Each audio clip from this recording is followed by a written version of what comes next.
کے بعد ذکر کس کا ہے قرآن میں؟ یہ اور بات ہے، ذکر علی کا کرنا تھا، اللہ ابراہیم کا نام لیتا رہا۔ ذکر مولا امیر کا سنانا تھا، خدا موسیٰ کا ذکر چڑھ گیا۔ ہاں فضائل علی کے پڑھنے تھے، پروردگار عیسیٰ کہہ کے بات کرتا رہا۔ اور اگر کسی کو شک ہو تو پھر وہ جائے اور جا کر رسول سے پوچھے۔ رسول خدا نے کیا فرمایا؟ من ارادہ ان ینظر الی آدم فی علمہ، کوئی ارادہ کرے میں آدم کو اس کے علم میں دیکھوں۔ فضائل آپ کے سینوں میں موجود ہے۔ وَعَلَىٰ نُوحٍ فِي فِهْمِهِ، نوح کو اس کے فہم میں دیکھوں۔ وَعَلَىٰ إِبْرَاهِيمَ فِي حلم ہی کا جب لفظ آیا تو فی فہم ہی نوح کے لیے، حلم کا لفظ آیا ابراہیم کے لیے، کوئی چاہے کہ میں ابراہیم کو اس کے حلم میں دیکھوں۔ وَعَلَىٰ مُوسَىٰ فِي حَیبَتِهِ، اور موسیٰ کو اس کی حیبت میں دیکھوں۔ وَعَلَىٰ عیسیٰ فِی عبادتِهِ، عیسیٰ کو اس کی عبادت میں دیکھوں۔ تو کیا کروں؟ تاریخ میں جائے، آدم کو کھوجے، موسیٰ کے دور میں جائے، ابراہیم کا زمانہ پائے؟ نہیں، کہیں پیچھے نہ جائے۔ فَلَا يَنظُرُ إِلَىٰ عَلِيِّ ابْنِ أَبِي طَالِبٍ، میرے بھائی علی کو دیکھے، سوالات نبی سے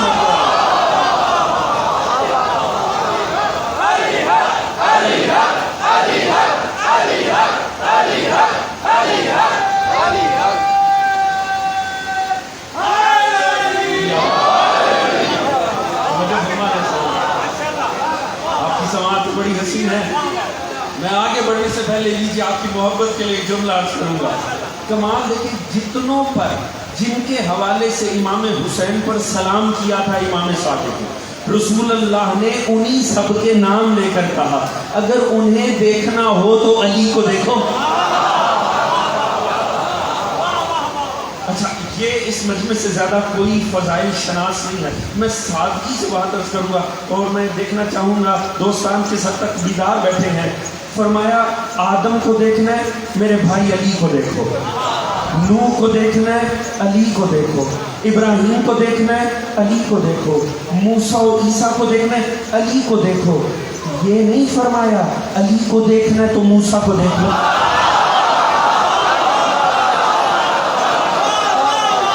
علی سن یا علی یا علی یا علی، دیکھیں بڑا فرق ہے، پوری توجہ چاہوں گا، بڑا فرق ہے۔ یہ فرمایا ابراہیم کو دیکھنا ہے، علی کو دیکھو۔ نوح دیکھنا ہے، علی کو دیکھو۔ موسیٰ دیکھنا ہے، علی کو دیکھو۔ یہ نہیں کہا علی دیکھنا ہے تو ابراہیم کو دیکھو۔ میں نے پہلے عرض کیا اللہ نے چند یہ نبی وہ تھے جن میں 1.25 لاکھ نبی سمائے ہیں۔ مصطفیٰ نے 1.25 لاکھ کا نام نہیں لیا مگر ان کا نام لے کر بتا دیا 1.25 لاکھ نبی دیکھنے ہیں تو علی کو دیکھو۔ علی دیکھنا ہے تو ابراہیم نہیں، علی دیکھنا ہے تو موسیٰ نہیں۔ اب پتا چلا وارث مصطفیٰ کی وسعت فضائل کیا ہے۔ 1.25 لاکھ نبی علی میں سما جاتے ہیں، علی سوائے محمد کے کسی نبی میں نہیں سما۔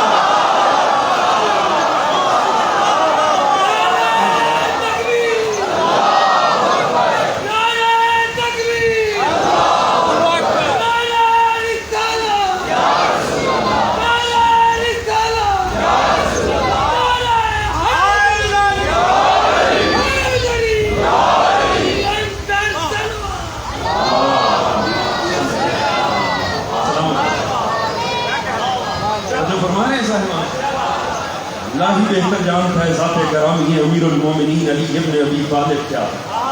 1.25 لاکھ نبی، یہ جملہ ذہنوں میں رہے، دعاؤں میں یاد رکھیں گے۔ 1.25 لاکھ نبی مولا امیر میں سما سکتے ہیں، علی نفس مصطفیٰ ہے، علی نفس رسول ہے، سوائے مصطفیٰ کے کسی میں سما سکتا ہی نہیں۔ علی کی وسعتیں 1.25 لاکھ نبیوں کو سما سکتی ہیں مگر علی صرف مصطفیٰ میں سما سکتے ہیں کیونکہ علی نفس رسول ہے۔ تو حضور اللہ رب العزت نے 1.25 لاکھ نبیوں کو چھوڑا ہے اور سرکار مصطفیٰ نے کوئی یہ نہ سمجھے، یاد رکھے مصطفیٰ وہ ہے جو علی کا بھی مولا ہے۔ اسی لیے مصطفیٰ نے فرمایا سنو دنیا والو، اللہ نے 1.25 لاکھ نبیوں کو جو فضائل عطا کیے، جو کمالات عطا کیے، اس سے اعلیٰ مجھے دیے۔ آدم کو جو علم دیا وہ مصطفیٰ کو نہیں، اس سے اعلیٰ علم۔ ابراہیم کو جو فہم ملا وہ نہیں مصطفیٰ کو ملا، اس سے اعلیٰ فہم۔ ابراہیم کو جو اللہ نے حلم عطا کیا وہ مصطفیٰ کو نہیں ملا، اس سے اعلیٰ حلم۔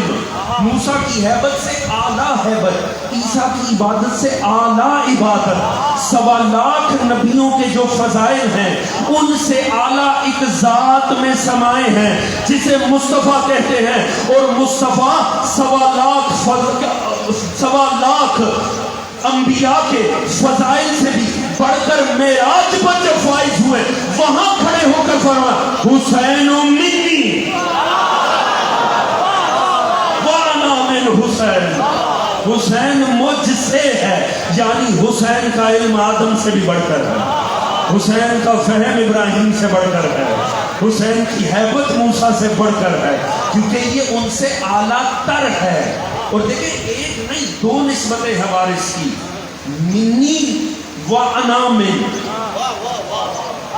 بات تھوڑی سی باریک ہے مگر لطف آئے گا۔ فرمایا حسین کی 2 نسبتیں ہیں مجھ سے، حسین منی، حسین و منی یہ مجھ سے ہے، و انا من اور میں اس سے۔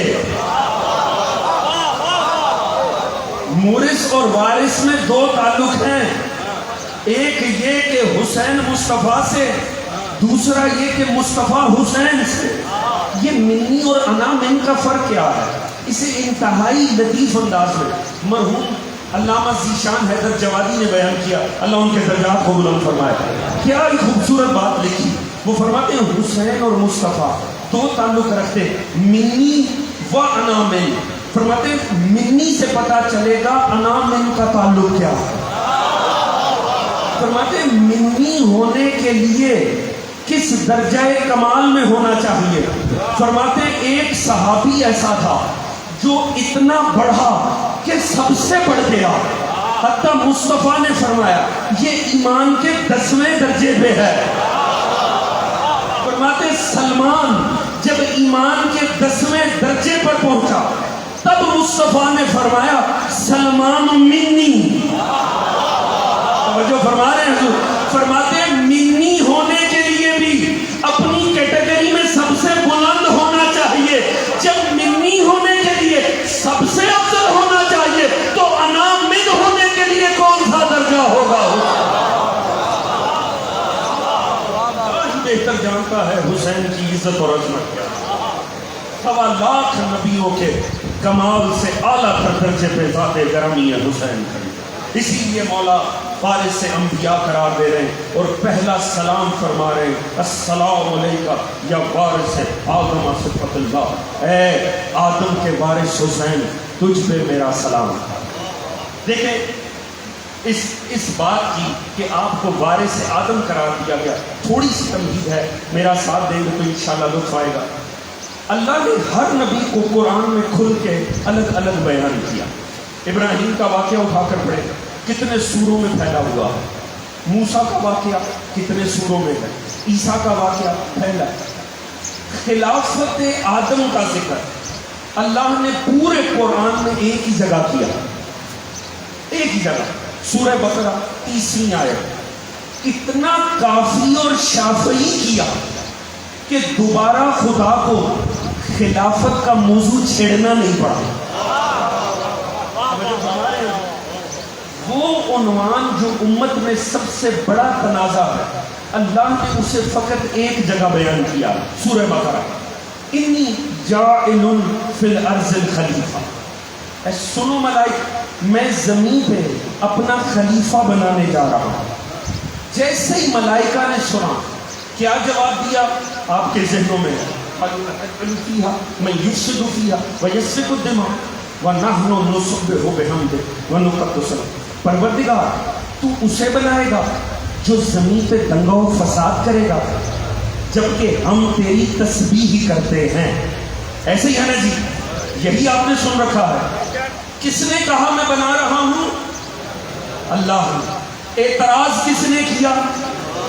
ملائکہ نے۔ اچھا، اس آیت پہ آگے بڑھنے سے پہلے میں نے اس آیت کا اتنا حسین استعمال کسی تفسیر میں نہیں دیکھا۔ ایران کے عالم دین ہیں عطائی اصفہانی، انہوں نے کتاب لکھی گریہ بر امام حسین، امام علی مقام پر گریے کی فضیلت کیا ہے. ابھی تک یہ کتاب اردو میں نہیں چھپی. انہوں نے کتنی خوبصورت انداز میں آیت کو استعمال کیا، میں نے کہیں اس کا ایسا استعمال نہیں دیکھا. وہ فرماتے ہیں یاد رکھو اعتراض کرنا ہونا وہ کسی پر بھی اور کہیں بھی ہو جاتا. توجہ فرما رہے ہیں. اللہ نے فرمایا میں بنا رہا ہوں، ملائکہ معترض ہیں کیوں بنا رہا ہے، یہ تو زمین پہ دنگا و فساد کریں گے. لیجئے وہ فرماتے ہیں خام خواہ اعتراض کرنا ہونا تو خالق پہ بھی ہو جاتا. توجہ ہے کہ وہ گریہ بر امام حسین میں فرماتے ہیں تاجر یہاں محرم آنے لگتا ہے، خام خواہ چوں چوں شروع ہو جاتی ہے. ایسے عزاداری نہیں ہونی چاہیے، ویسے نہیں ہونا چاہیے، عزاداری میں اسراف نہیں ہونا چاہیے. فرماتے ہیں میں یہ اعتراض دیکھ کر اور پڑھ کے بڑا پریشان ہوتا تھا، پر جب میں نے دیکھا نا دنیا اعتراض کرنے پہ آئے تو اللہ پہ بھی اعتراض کر دیتی ہے. حسین تو پھر ہمارا امام ہے. فرماتے ہیں خام خواہ کے اعتراض نہیں ہونا چاہیے، یہ دیکھنا چاہیے سامنے ذات کتنی بلند ہے. اب پروردگار نے فرمایا میں خلیفہ بنانے جا رہا ہوں. ملائکہ نے آگے بڑھ کر کہا پروردگار تو بنائے گا انہیں، یہ تو زمین پہ دنگا کریں گے. اچھا تو پھر کیا کروں، ہمیں ہماری طرف دیکھ، ہم تیری تسبیح کرتے ہیں. بڑی لطیف بات، لطف آئے گا اور اگر بات پہنچ میرا ساتھ دیجیے گا. دیکھیں میں عظمت امام علی ابی طالب پہ ایک جملہ عرض کرنا چاہتا ہوں. انہوں نے فرمایا ہمیں بنا ہم تیری تسبیح کرتے ہیں. پروردگار کہہ رہے میں خلیفہ بنا رہا ہوں، وہ کہہ رہے ہیں ہمیں بنا ہم تسبیح کرتے ہیں. پروردگار نے یہ تو نہیں فرمایا میں زمین پہ پیش نماز بنانے جا رہا ہوں. پروردگار نے یہ تو نہیں فرمایا میں نماز کا پیش نماز بنانے جا رہا ہوں. یہ تسبیح کا اور خلافت کا کیا تعلق ہے؟ بات پہنچ رہی ہے کہ نہیں جی؟ دیکھیں سوال گندم جواب چلا. پروردگار فرما رہے ہیں میں خلیفہ بنانے جا رہا ہوں، وہ کہہ رہے ہیں ہمیں دے، یہ تو دنگا کریں گے، یہ تو فساد کریں گے، ہم تیری تسبیح کرتے ہیں. یہ تسبیح کا خلافت کے ساتھ کیا تعلق ہے؟ اگر تو کہیں ہماری مینجمنٹ سکلز بڑی اچھی ہیں سمجھ میں آتا ہے، کہ ہم معاملات کو چلا سکتے ہیں سمجھ میں آتا ہے. پروردگار کہہ رہے ہیں میں خلیفہ بنا رہا ہوں، وہ کہتے ہیں ہمیں دے ہم تسبیح کرتے ہیں. ملائکہ کی عقل پہ کہیں شک تو نہیں ہو رہا؟ ملائکہ نے دو باتیں کی ہیں، ایک میرے اور آپ کے متعلق، ایک اپنے متعلق. کمال فہم ملائکہ دیکھیں، ابھی ہمارا بطور انسان کردار سامنے نہیں آیا، ملائکہ نے بتا دیا یہ جسے تو بنا رہا ہے یہ زمین پہ دنگا کرے گا. جنہیں ملائکہ کے فہم پہ شک ہو صبح کا اخبار اٹھا کر پڑھ لیں، آپ حیران رہ جائیں گے جو ملائکہ نے تب کہا ہم نے 100% سچا ثابت کر دیا. تو جن کی آدھی بات اتنی سچی تھی باقی آدھی بات کیا یوں ہی کہہ دی. اس کا مطلب ہے تسبیح کا خلافت سے کوئی تو تعلق ہے. اگر بات پہنچے تو میرا ساتھ دینا دوستو. اس کا مطلب ہے تسبیح کا اللہ کی خلافت سے کوئی تعلق ضرور ہے. ہاں پروردگار نے کہا انہیں عالم ممالک عالم جو میں جانتا ہوں وہ تم نہیں جانتے، پھر مقابلہ علم بھی کروا دیا، مگر ان کی اس بات کی نفی نہیں کی جو انہوں نے دلیل دی کہ ہمیں بنا ہم تیری تسبیح کرتے ہیں. اس کا مطلب ہے خلافت کا عالم اسلام میں کوئی بھی معیار ہو مگر ملائکہ کی نظر میں زمین پہ خلیفہ ہونے کے لیے کم از کم تسبیح کے معیار پہ پورا اترنا چاہیے. تھک تو نہیں گئے ہیں دوستو، میرا ساتھ دیجیے بڑا لطف ہے. اس کا مطلب ہے تسبیح کے معیار. تو یہ تسبیح کیا ہے؟ جب پوچھا علماء سے تسبیح کیا ہے، یہ جو ہم پڑھتے ہیں اللہ اکبر سبحان اللہ، کہا نہیں یہ تسبیح نہیں ہے. کہا پھر تسبیح کسے کہتے ہیں؟ فرماتے ہیں تسبیح کا مطلب ہے ہر وہ بات جو ذات توحید کے لیے زیبا نہیں ہے اس کی نفی اس سے کرنا، اور ہر وہ بات جو اس کے زیبا ہے اس کا اقرار کرنا. توجہ فرما رہے ہیں جی. ملائکہ نے کہا ہمیں بنا کہ ہم تسبیح کرتے ہیں. مانا کیا ہے؟ یعنی جب سے ہم ہیں ہم نے ایک لمحے کے لیے بھی کبھی شرک نہیں کیا. دوستو ہم نے کبھی کفر نہیں کیا, ہم نے ہمیشہ تیری بندگی کی ہے. اس کا مطلب ہے زمین پہ کون خلیفہ ہوگا کون نہیں ہوگا اس کا پہلا اور ایک معیار ملائکہ کی نظر میں یہ ہے, وہ خلیفہ تسبیح کے معیار پہ پورا بیٹھے. اب یہ معیار لے کر امت سے پوچھیں کوئی ایسا خلیفہ دیکھا ہے جو معیار تسبیح پہ پورا بیٹھے؟ تو امت کے علماء نے کہا ہاں ایک ہے, حضرت علی کرم اللہ وجہہ. علی وہ ہے جس کی پیشانی کبھی سوائے خدا کے کسی کو جھکی ہی نہیں.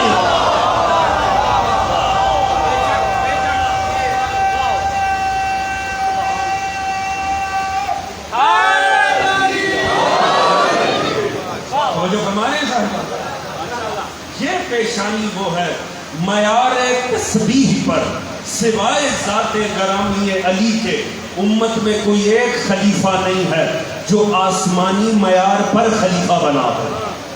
یہی وجہ ہے کسی نے مولا امیر سے پوچھا, مولا سواری پر بیٹھے ہوئے تھے جنگ جمل کی طرف جا رہے ہیں, کسی نے کہا مولا آپ کون سے خلیفہ ہیں؟ فرمایا چوتھا. بڑا خوش ہو گیا, بڑا مطمئن ہو گیا. جیسے یہاں بہت سے دوست گھبرا گئے, جتنے آپ گھبرائے اتنا وہ خوش ہوا. علی چوتھے خلیفہ؟ فرمایا بالکل چوتھا خلیفہ. وہ پلٹ کے جانے لگا, مولا نے کہا سن یہ تو پوچھ لے کون سا چوتھا. اللہ جانے میرے ساتھ. اس نے کہا مولا کون سے چوتھے خلیفہ؟ فرمایا یہ زمین والوں کا ذکر نہ کر, میں آسمان کا چوتھا خلیفہ ہوں. پہلے آدم, دوسرے ابراہیم, تیسرے داؤد, چوتھا میں علی ابن ابی طالب.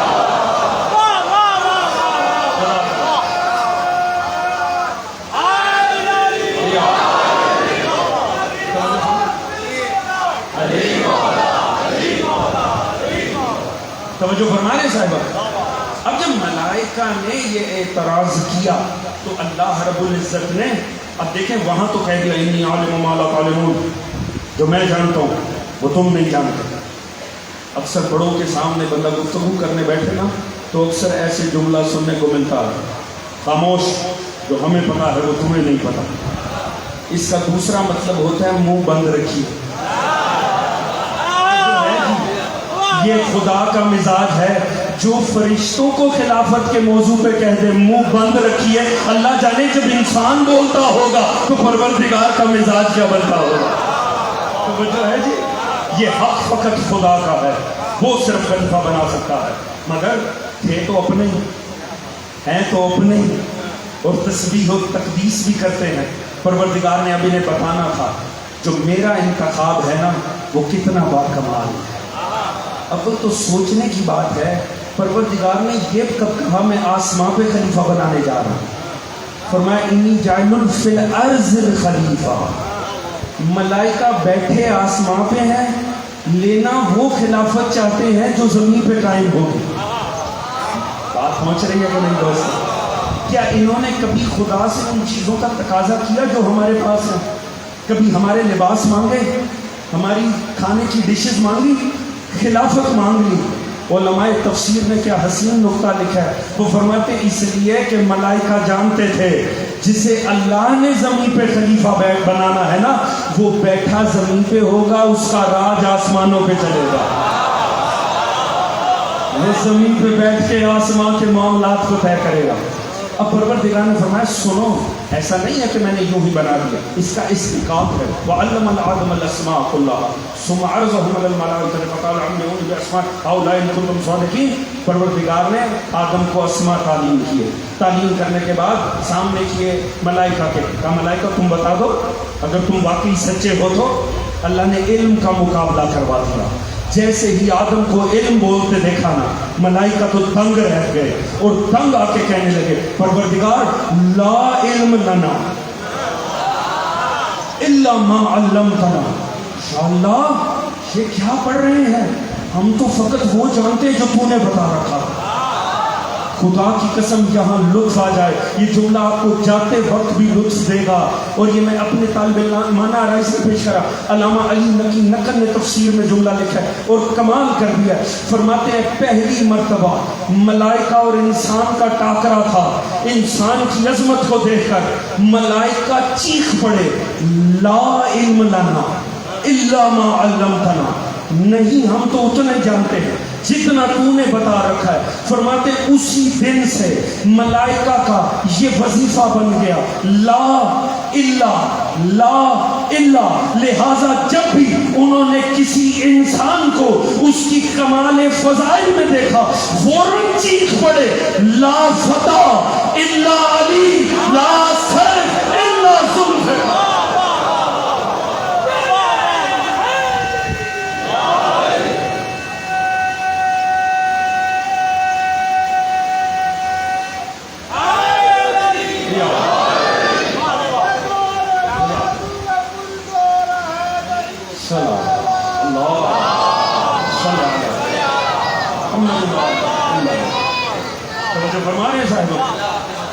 لہذا کیا ہے پروردگار نے ایک علم کا مقابلہ رکھا اور واضح کر دیا جسے میں بنا رہا ہوں وہ تم پہ شرف علم رکھتا ہے.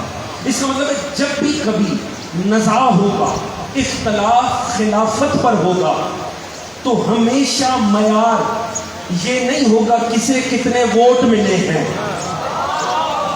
محلے کا ناظم نہیں بنانا اللہ کا خلیفہ بنانا.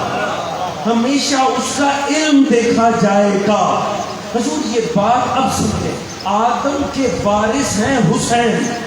کربلا کی ایک تفسیر یہ بھی ہوئی اور یہ آج انجینئر بیٹھے تفسیر کر رہے ہیں کہ حسین اصل میں اس خلافت کو بچانے چلے جو بعد مصطفیٰ قائم ہوئی. انہوں نے کہا چونکہ خلافت ملوکیت میں بدلی جا رہی تھی اس لیے حسین نے جان دی. یعنی حسین نے جان دی اس خلافت کو بچانے کے لیے جو سقیفہ میں بنی. یہ کربلا کی آج تازہ ترین تفسیر ہے. اور اصل کمال یہ ہے یہ تفسیر ناصبیوں کی طرف سے نہیں آ رہی بظاہر حبداروں کی طرف سے آ رہی ہے. جوان اس بات پر غور کریں جن کی آنکھوں میں نام حسین پہ آنسو آ رہے ہیں وہ یہ تفسیر کر رہے ہیں کہ حسین نے خلافت کو جب ملوکیت میں بدلتے دیکھا حسین نے جان دے دی. توجہ فرما رہے ہیں جی. اب اس بات کو سمجھنا بڑا لازمی ہے. یہ پوری کربلا کو برباد کرنے والی بات ہے. یہ امام کی قربانی کو خلافت سے جوڑ. کمال دیکھیں کیا امام نے خلافت کو بچایا؟ نہیں حضور. منظر تو کوئی اور دکھائی دیتا. یہ پہلے چند خلفاء راشد کیوں ہوئے اور کیا وجہ ہے یزید اور اس کے بابا اقتدار ہونے کے باوجود راشد نہ بن سکے؟ توجہ فرما رہے ہیں. یہ سلسلہ راشدین کو روکنے والی ذات حسین کی بات پہنچی نہیں میری حضور. آپ کے لاہور میں بہت پہلے امام حسین کانفرنس ہوئی. اس کا عنوان یہ تھا اگر حسین کربلا برپا نہ کرتے تو کیا ہوتا. ہر عالم دین نے اپنی رائے دی. علامہ علی نقی نقل مرحوم لکھنؤ سے آئے اسی آپ کے شہر میں. انہوں نے ایک جملے میں پوری کربلا کو سمیٹ دیا. آپ نے فرمایا اگر حسین جان نہ دیتے یزید وہ خلیفہ بنتا جو شریعت بیان کرتا. فرمایا حسین نے جان دے کے یزید سے شریعت بیان کرنے کا حق ہی چھین لیا. عالم اسلام میں خلیفہ راشد کا اختیار یہ ہے جو آپ کے ہاں امام معصوم کا ہے کہ وہ جو کہے گا وہی وراثت مصطفیٰ ہوگی. وہ فرماتے کیا وجہ ہے کہ پہلے 4 تو راشد ہوئے مگر یزید اور اس کے بابا نہ ہو سکے. کیا کسی عالم کی جرت تھی کہ وہ حاکم شام کے دربار میں کھڑے ہو کر یہ کہتا میں آپ کو خلیفہ تو مانتا ہوں راشد نہیں مانتا؟ پھر وہ بتاتا کہ راشد کہتے کسے ہیں. توجہ ہے جی. وہ فرماتے ہیں یہ ذات حسین کا کمال ہے، حسین نے اپنی جان دے کر یزید کو فقط بادشاہ رہنے دیا، خلیفہ نہیں بننے دیا۔ لہٰذا آج 1400 سال بعد بھی یزید کے ہمدرد امت میں ہیں، مگر کبھی کوئی ایک مسئلہ بھی یزید کا نام لے کر بیان نہیں کرتے، کیونکہ حسین نے یزید کو اس قابل نہیں چھوڑا کہ وہ دین بیان کر سکے۔ یہ کیا ہے وارث آدم نے؟ وارث آدم کو دنیا نے خلیفہ نہیں مانا، مگر وارث آدم نے یزید جیسوں کو خلیفہ بھی نہیں رہنے دیا۔ یہ اتنی عظیم قربانی حسین نے۔ اگر یزید خلیفہ بن جاتا تو کیا ہوتا؟ آپ سوچ سکتے ہیں آج جو حرام و حلال کی تمیز ہے یہ مٹ جاتی، ایسا ہے کہ نہیں؟ معروف واقعہ ہے آپ کی تاریخ کا، یزید کو عشق ہوا، اور وہ بھی کس سے؟ اپنے دادا کی ہی بیٹی سے۔ معروف واقعہ آپ کی تاریخ کا۔ اس نے ذمہ داری بھی کس کی لگائی؟ عمر ابن عاص کا، حسین ابن علی سے فتویٰ لے کر دو کہ میں اس سے نکاح کر سکتا ہوں۔ اس نے سادہ سا جواب دیا، حق وہ ہوتا ہے جو دشمن کی زبان پر آ جائے۔ اس نے کہا یاد رکھ حسین محافظ شریعت کا نام ہے، حسین کٹ تو سکتا ہے، اللہ کے حرام کو حلال نہیں کر سکتا۔ کہ پھر آپ کا ہنر کیسے ٹھہرے گا؟ آپ کا ہنر ہی کیا اگر آپ یہ فتویٰ نہ لے سکے تو؟ اس کا مطلب ہے یزید بھی جانتا ہے ظلم تو ہو سکتا ہے، مگر حلال و حرام تبھی بدلے گا جب حسین بدلے گا۔ اس نے کیا کیا؟ اس نے خط لکھا۔ خط کے اندر جات کیا تھے؟ اس نے یزید کی طرف سے امام کو خط لکھا، اور خط لکھا کہ میرے دادا نے گھر میں ایک پودا لگایا تھا، اب وہ پودا جمع ہو چکا ہے، اور یقیناً بزرگوں کے ذہن میں واقع ہوگا، اب اس پہ پھل آ چکا ہے، کیا میرا حق بنتا ہے کہ میں وہ درخت سے پھل توڑ کر کھا لوں؟ توجہ ہے جی؟ جنہیں اپنی مرضی کے فتوے چاہیے ہونا، وہ الفاظ ہی ایسے استعمال کرتے ہیں کہ ان کا مقصد پورا ہو جائے۔ جب خط امام حسین کو ملانا تو بڑا یقین تھا کہ جب سوال ہی یہ ہے کہ درخت لگایا ہے دادے نے، پھل تیار ہو چکا ہے، میں توڑ کے کھا لوں، تو جواب کیا ہونا چاہیے؟ ظاہری سی بات ہے، وہ چاہتے تھے امام لکھے ہاں پھل کھایا جا سکتا ہے، وہاں وہ حرام کو حلال کر دیتا، مگر وہ نہیں جانتا تھا جسے سوال لکھ رہا ہے نا وہ باب مدینہ تو لین کا وارث ہے، جسے کہہ رہا ہے نا وہ آدم کے علم کا وارث ہے، وہ وارث انبیاء ہے۔ امام حسین نے ایک سطر میں جواب دیا، مسئلہ ہی ختم کر دیا۔ آپ نے فرمایا ہاں کیوں نہیں، کھایا جا سکتا ہے، مگر ایک صورت ہے، اس کی بھی ایک صورت ہے، ایسا کرو اسے یزید سے کہو کوئی چاقو لے اور اس درخت پہ جس پودے پہ پھل لگا ہے اسے چیرے، اگر لہو جاری ہو تو حرام ہے، اگر گودا ہو تو حلال ہے۔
حضور ہر وہ امتی جسے حلال و حرام کی تمیز ہے اسے حسین ابن علی کا شکر گزار ہونا چاہیے۔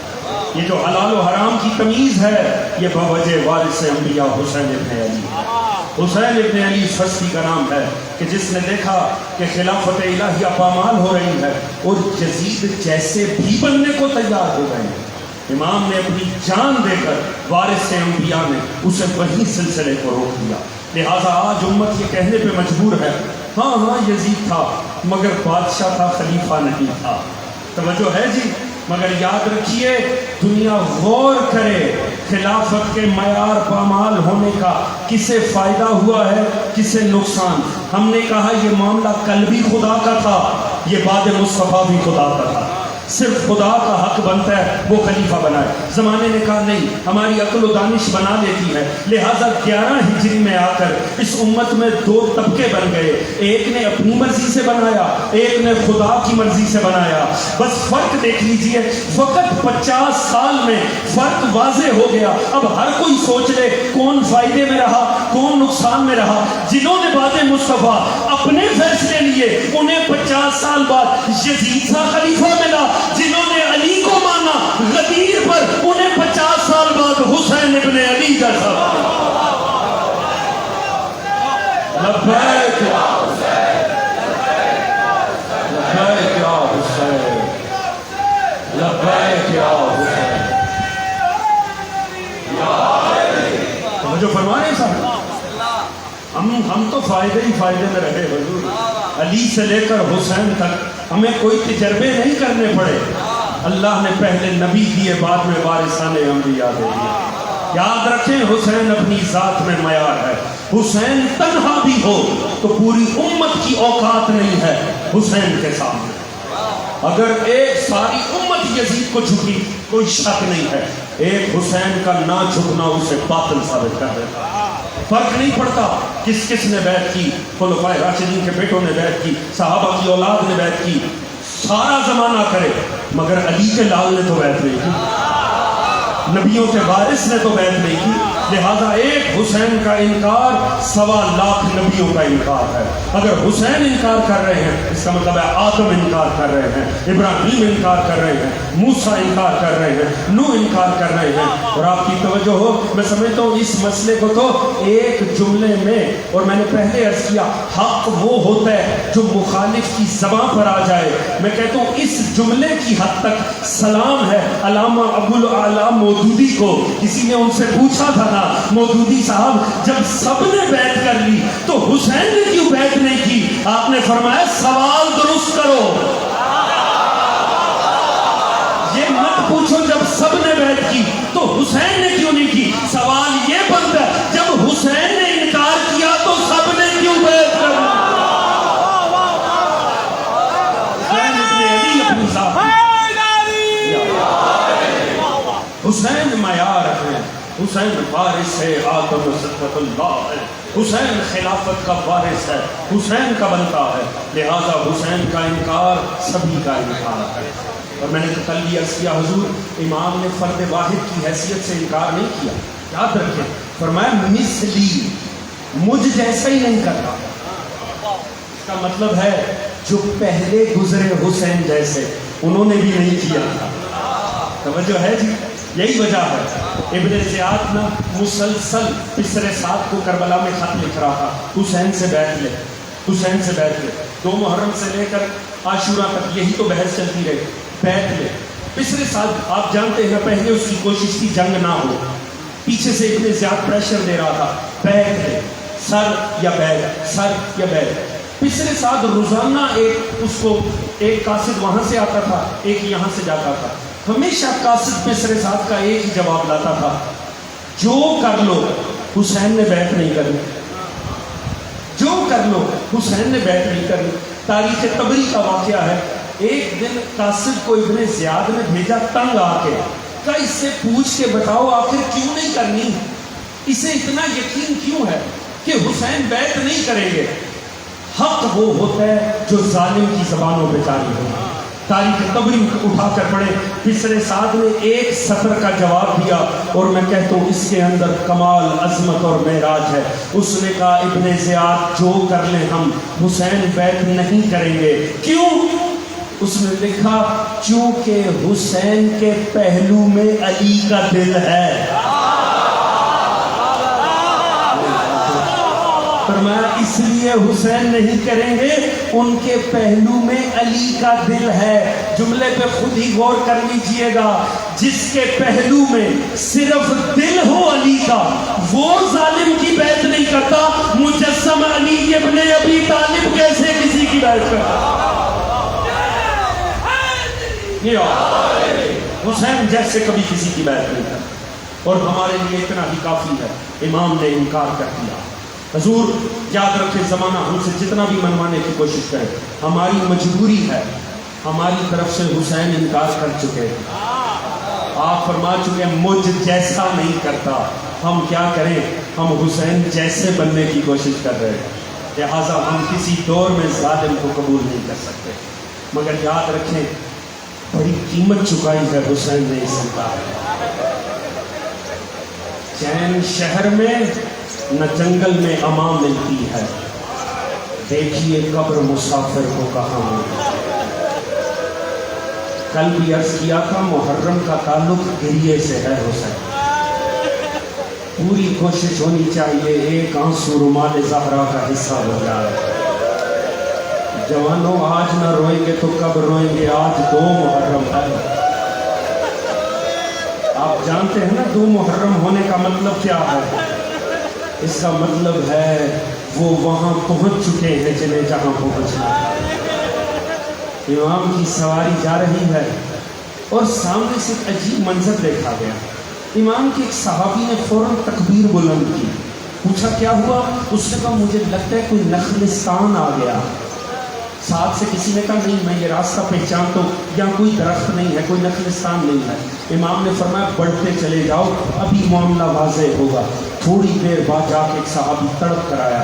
اس نے کہا مولا وہ جسے درخت سمجھے تھے نا وہ نیزوں کی نوکیں ہیں.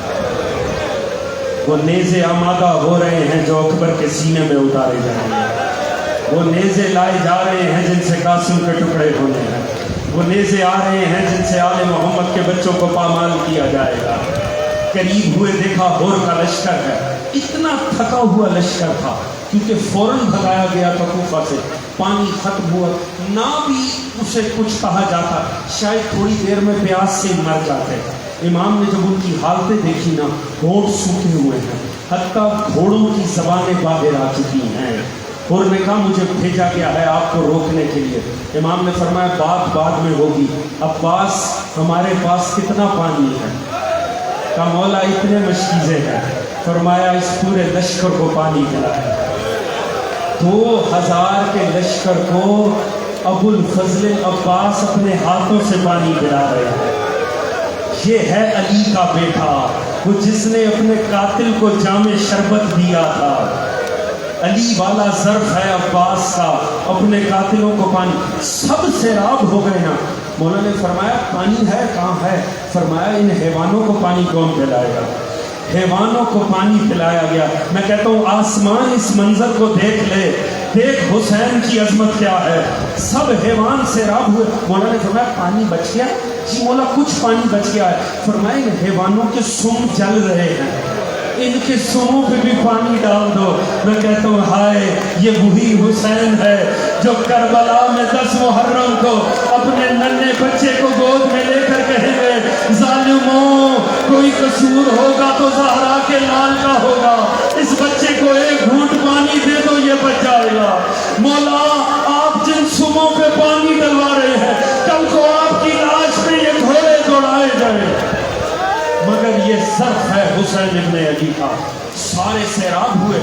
آپ جانتے ہیں مولا رکے نہیں، مولا نہیں رکے. مولا ہور کو ایک طرف کر کے آگے بڑھے اور ساتھ مولا کے جا رہا ہے. اب ایسے میں مولا سوار ہے. جیسے ہی ایک مخصوص جگہ پر پہنچتے ہیں مقدر شناس سواری حسین کی وہیں ٹھٹک گئی، وہیں رک گئی.